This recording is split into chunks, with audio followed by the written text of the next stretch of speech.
And another question from Hyde Park. What's your favourite film or band? You could choose. Answer both. Again, wow, where do you start? The band question, it goes down to something like the Beatles, hasn't it? The Beatles, Oasis, so many great bands. So hard to choose from. Those is your band like a bit like the Beatles or Oasis? That would be a hell of a compliment if it was. Or very arrogant of me to say we're exactly like the Beatles. Actually, a little better. We're a little better than the Beatles. No, nothing like that. Well, certainly nothing maybe to that quality. Film-wise, without plugging Harry Potter too much, loads of stuff. I mean, we mentioned anything Richard Curtis. Those are like the films that I was brought up on with my mum and dad, watching Four Weddings and a Funeral and those sorts of. Too much a film I watched the other day, which I just thought I fell in love with again, was Three Men and a Little Lady. Oh yeah. I forget the director and stuff, but what a brilliant film! I thought it was so beautifully written. So yeah, there's lots of great films from my childhood. Tom Hanks was a big actor. Anything that he did when I was a kid, I used to love. That's what I was going to ask actually, because I know you said your brother was a big influence on you, but were there any other kind of actors? Sure. I mean, again, it sounds terrible to pick such names as Tom Hanks and Brad Pitt, but those two names have really been in so many films that I've just literally thought are amazing.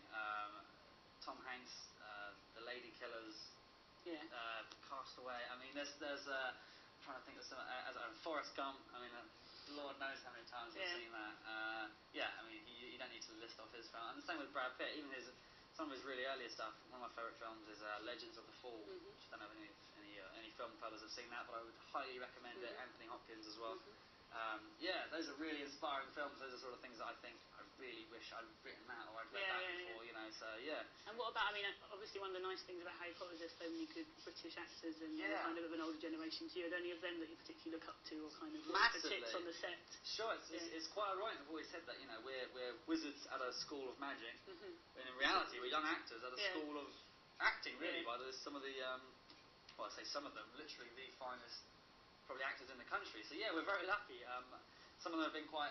Jason Isaacs has been very, very paternal over me, giving, lending advice, and always been very keen to help out, which is very sweet of him. And obviously, I'm thrilled to take any advice from any of these, any of the masters of their. Do you remember any particular good bits of advice that you can give them? I don't think it's anything particular. It's more just saying, have you thought of this or have you thought of that?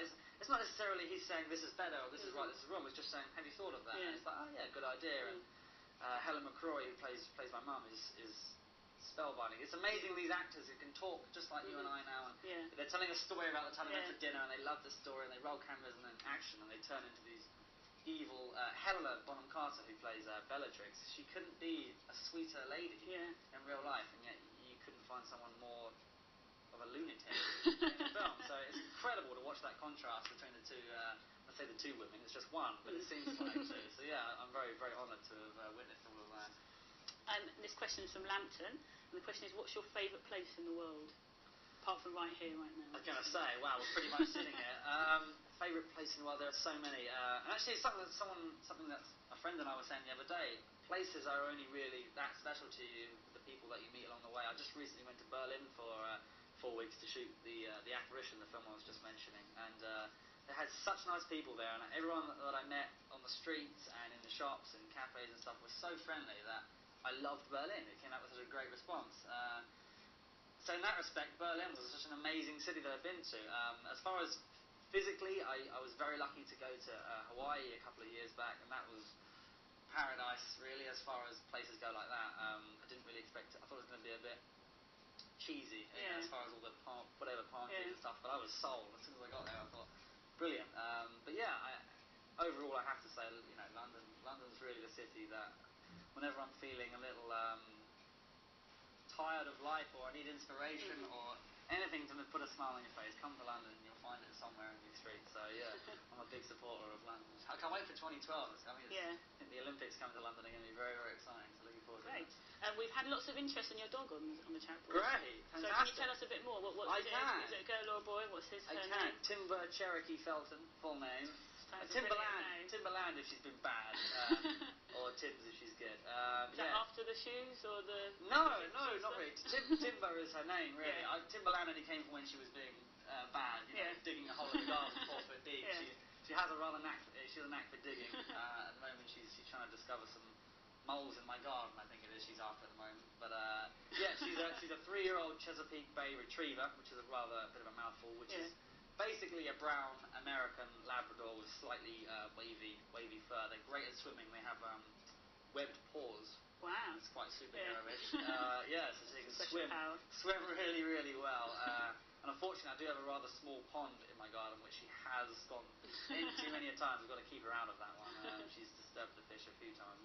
But yeah, she's a bundle of joy. I've had her since she was a pup, since 10. She started off about here, and now she's too big to even sit on my lap. But yeah, she's one of the certainly one of my best friends, and she's looked after me as much as I've looked after her, I hope. So, yeah. Hope that answered the dog lover's question. Yeah, I hope so.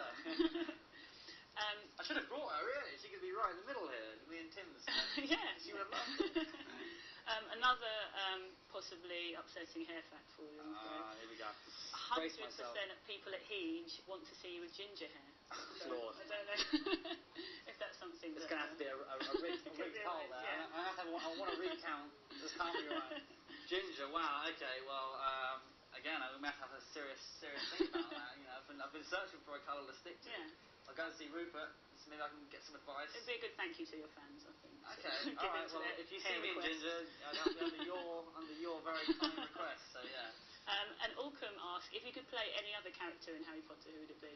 Yeah, I get this one quite a bit, actually, and it's an impossible question. I think every character always says their own, because that's just who they see themselves playing. I suppose Lucius Malfoy, really. That's when I'm playing my dad, which again is very, very excited actually that we get to do that in the last film. We've if I'm not revealing too much here, we've met our children, and it's all looking great. We're all going to be parental roles and stuff. So yeah, very excited for that.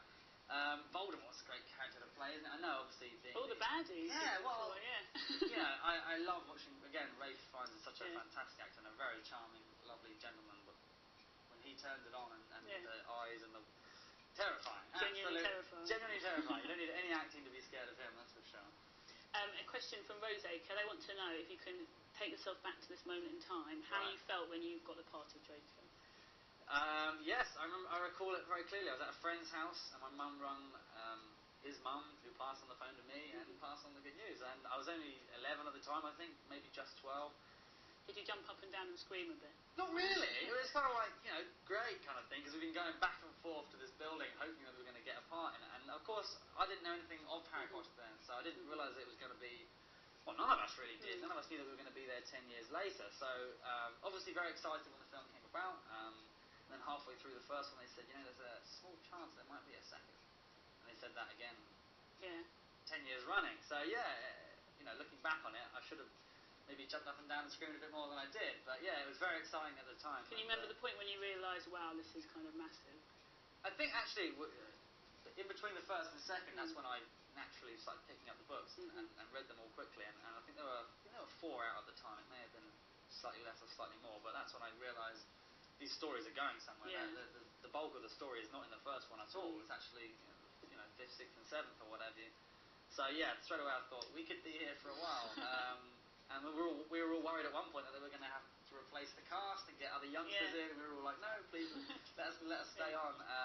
One of the great things about the franchise as well is that literally no cast members have been replaced. Daniel Rupert and Emma have been there from the start, which I think is really important. And the fact that they wanted to stick it through has made the rest of the cast equally determined to see it through. Brilliant. Let's see what we've got here from the message board. Fantastic. People have been very busy on the message board. They have. Thank you very much, guys. Very impressed. It's very nice. Someone wants to know, did you enjoy learning the dance in Goblet of Fire? Is that right? Yeah, 4 weeks training, believe it or not.